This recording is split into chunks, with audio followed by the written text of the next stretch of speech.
राधे राधे। आप सभी को कामदा एकादशी की हार्दिक शुभकामनाएं। कामदा एकादश का व्रत चैत्र मास की शुक्ल पक्ष की एकादशी तिथि के दिन रखा जाता है। बाकी एकादशी की तरह ही यह एकादशी भी परम पुण्यमयी बताई गई है।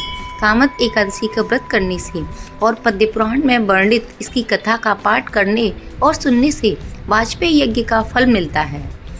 एक बार दिलीप जी ने पूछा, भगवान मैं एक बात सुनना चाहता हूँ, चैत्र मास के शुक्ल पक्ष में किस नाम की एकादशी होती है? वशिष्ठ जी बोले, राजन चैत्र शुक्ल पक्ष में कामदा नाम की एकादशी होती है। वह परम पुण्यमयी है।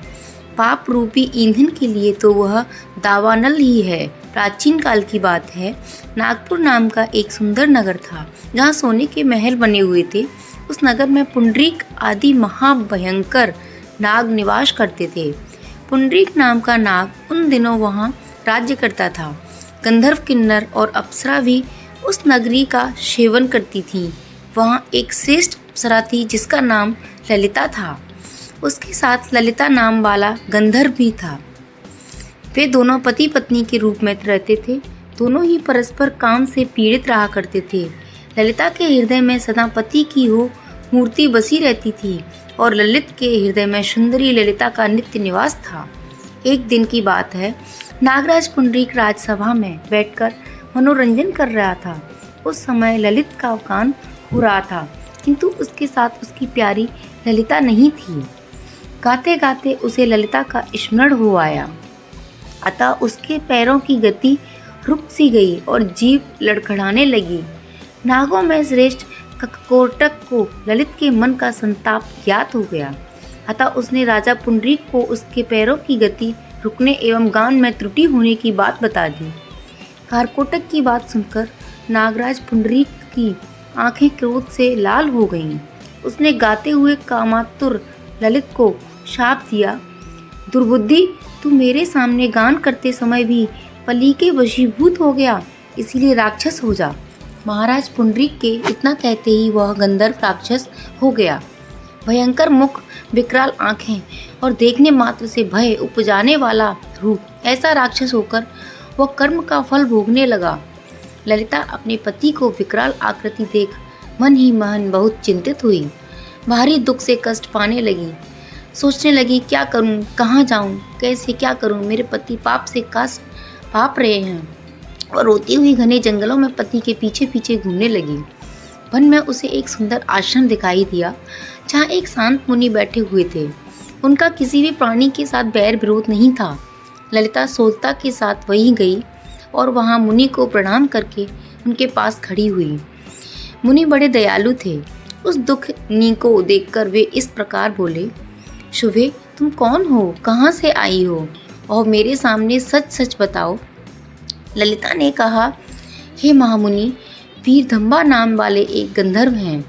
मैं उन्हीं महात्मा की पुत्री हूँ। मेरा नाम ललिता है। मेरे स्वामी अपने पाप दोष के कारण राक्षसा हो गए हैं। उनकी यह अवस्था देखकर मुझे चैन नहीं है।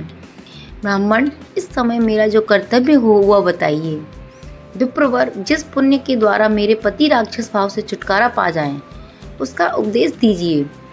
ऋषि बोले, हे भद्रे, इस समय चैत्र मास के शुक्ल पक्ष की कामदा नामक एकादशी तिथि है, जो सब पापों को हरने वाली और उत्तम है।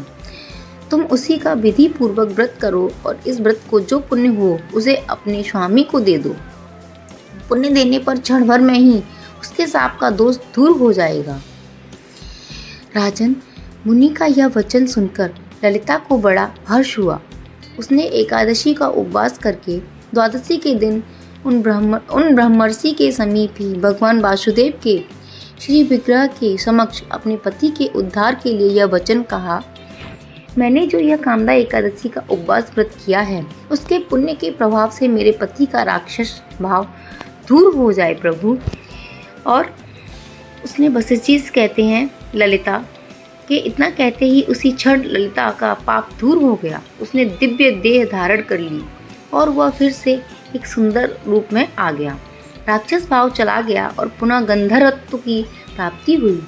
नृपश्रेष्ठ, वे दोनों पति पत्नी कामदा के प्रभाव से पहले की तरह अपेक्षा अधिक सुंदर रूप धारण करके विमान पर आरूढ़ हो अत्यंत शोभा पाने लगे।